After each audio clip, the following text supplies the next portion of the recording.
Hey everyone, Chris here with more stories in cardboard. Today I'm going to get back to my set spotlight for the 1956 Topps football set. It's been a little while since I did an update for this. We're going to do cards number 79 through 84. That's of a total of 120 cards in the set. And this kind of gives me a chance to talk a little bit about an update to my channel here. I've started putting together playlists where you can kind of go in and look at the different series of videos that I've been doing. I want my channel to be one that's a resource for people to look at who want to learn about the different players and teams and history of the cards and the hobby itself. So hopefully that'll be a good resource for people that want to use it for that. So the first card we're going to look at is card number 79. This is Bill Forster of the Green Bay Packers. He was known as Bubba by his teammates, and he played 11 seasons, all with the Green Bay Packers. And during his 11-season career, he never missed a game. He played in every single game for the Packers. Now, unfortunately for him, he played on some of those really lean Packer teams in the early 50s and really kind of went unnoticed until Vince Lombardi became the head coach. And at that point, he really excelled and flourished under Vince Lombardi. And the 5 years that he was coached under Lombardi, he made All-Pro all 5 years. And he was also the defensive captain of the Packers from 1957 until his last year of 1963. And he was a part of Lombardi's first 2 championship teams in 1961 and 62. Probably one of his best games was in 1962 against the Baltimore Colts.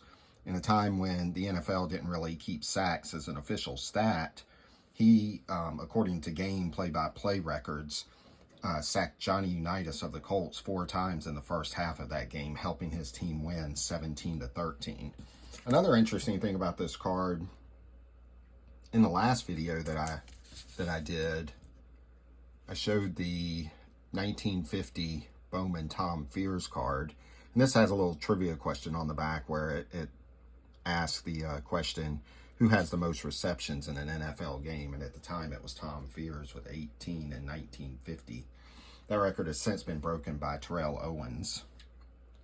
Now, the next card is card number 80. This is Jim Doran of the Detroit Lions.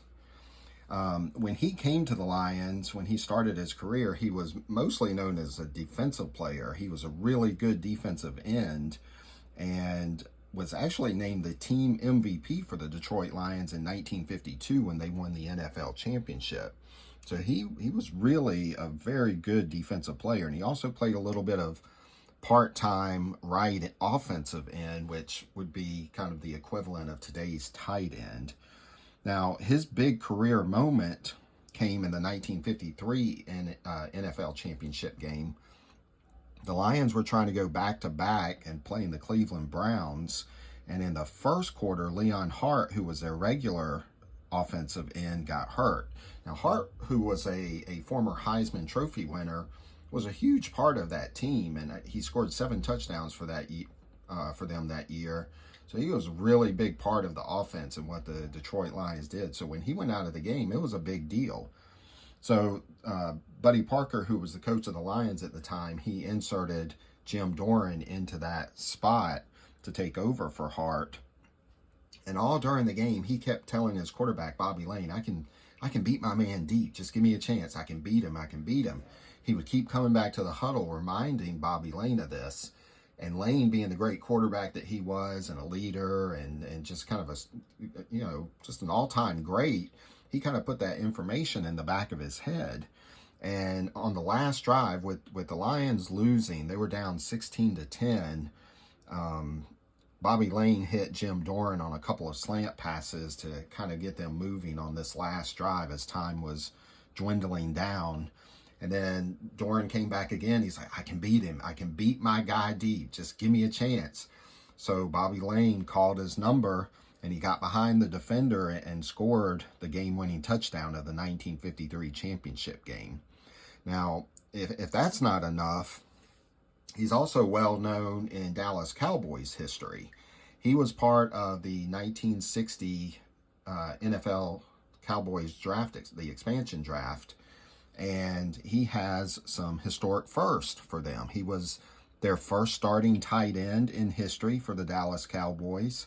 He also scored the first touchdown in Dallas Cowboys history, a 75-yard pass from Eddie LeBaron. So Eddie LeBaron threw the first touchdown pass in Dallas Cowboy history. And he was also the first All-Pro in Dallas Cowboys history. So this is a really great card that you can pick up really cheap. And I think it's a great looking card too, with that red background and the blue jersey that Doran has here, and the old school Detroit Lions logo. Just a great looking card in my opinion. And then the next card we have card number 81. This is Fred Curly Morrison. He played for the Cleveland Browns. He was the MVP of the 1950 Rose Bowl while playing for Ohio State, and then won back-to-back championships in 1954 and 1955 for the Cleveland Browns. When he finished his career, he was a football commentator for CBS, and he was a really productive player as well as a fullback for the Cleveland Browns before the days of Jim Brown.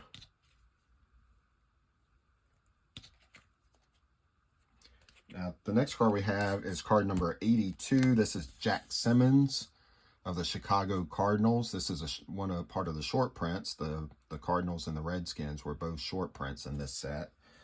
And Jack Simmons, he was a pretty big guy for the day. He was 6'4", 240 pounds, which was big for players then.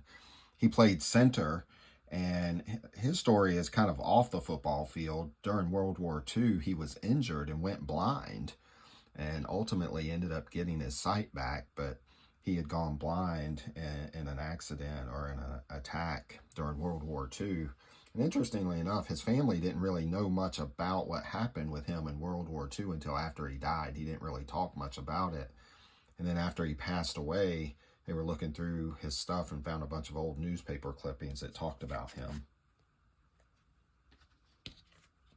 Now, the next card is card number 83. This is Bill McColl of the Chicago Bears.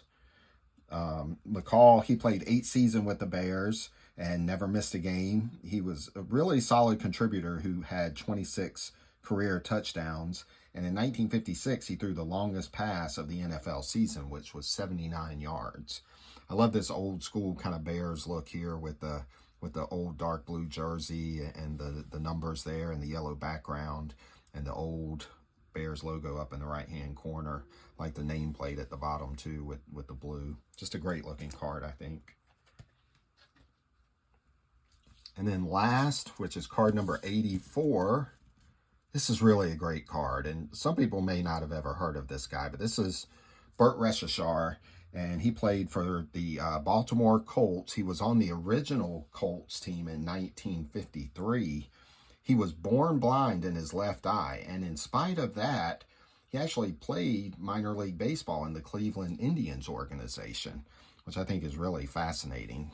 This is a great looking card. I love the orange background, and really goes well with the blue Colts jersey and the blue box with the nameplate in the bottom there.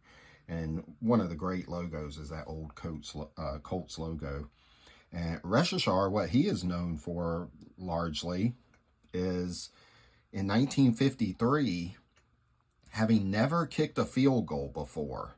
In the first Colts game, he kicked a 56-yard field goal, which was an NFL record at the time, since it was ultimately in 1970 beaten by Tom Dempsey, and it's been broken. That record's been broken since then. But he had never kicked a field goal, and he kicked a 56-yard field goal in his first attempt.